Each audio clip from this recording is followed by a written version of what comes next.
özübüzdün, elibиздин, жерибиздин өнүгүшү, өсүшү сиздердин дуаңыздарга, сиздердин кылган болжоодо амалдарыңыздарга байланыштуу. Кээ бир теңирчилер, көрө албастар башкалар айтып атат. Кыргыздар мына ошол араптардын экономикасын көтөрүп атат, башка кылып атат, агылып барып акчаны башка ошого калтырып келип атат деп. Ал биздин берген акчабыз самолетко кетет, жол кира болуп. Араптардын бул жердин башкасын көтөргөнүбүз жок. Ал биз бул жерде кээ бир алымдардын пикири боюнча мамлекеттин өнүгүүсү ажылардын кылган амалы менен, дуасы менен дейт. Биз $1000, $1,500 кетирип келген менен миллиард дуабыз менен экономикабыз башкабыздын өнүгүшүнө, өсүшүнө салым кошуп атабыз. Ошолордун катарында мына бүгүн Кудайга шүгүр мамлекетибизде стабилдүүлүк болуп, бир аз алдына жылып, катары менен мектептердин салынганы, фаптардын салынганына тирүү күбөбүз. Мына ошол кээ бир жакшылыктарды айтышыбыз дагы керек.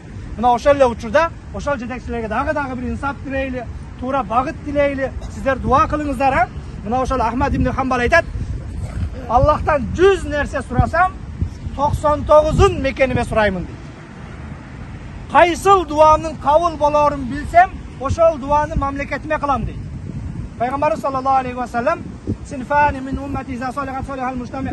Үммөтүмдөн эки түрдүү адам оңолса, коомчулук оңолот дейт. Ал умара вал улама. Жетекчилер менен илимдүүлөр, аалымдар дейт. Молдалар акыйкаттан тайбастан, акты ак, караны кара, арамды арам, адалды адал деп коркпостон айтыш керек.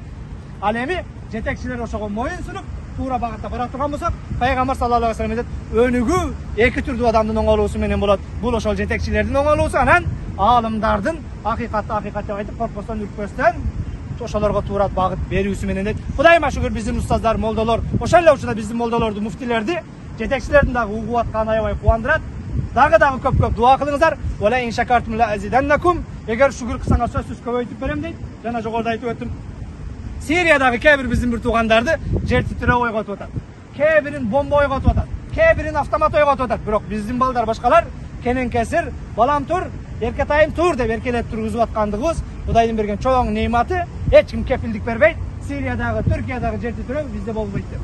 Же биздин зданиялар башкалар, алардыкына пышык деген дагы кепилдик жок. Жамгырдан кийин чыккан козу карындай жаңы үйлөр түшүп атат. Алардын сапаты башкасы Кудай билет. Ошондуктан Кудай гана сактасын, көп дуа кылыңыздар. Жараткан Аллах Таала дуаларды кабыл кыла турган жердесиздер. Аллах ыраазы болсун.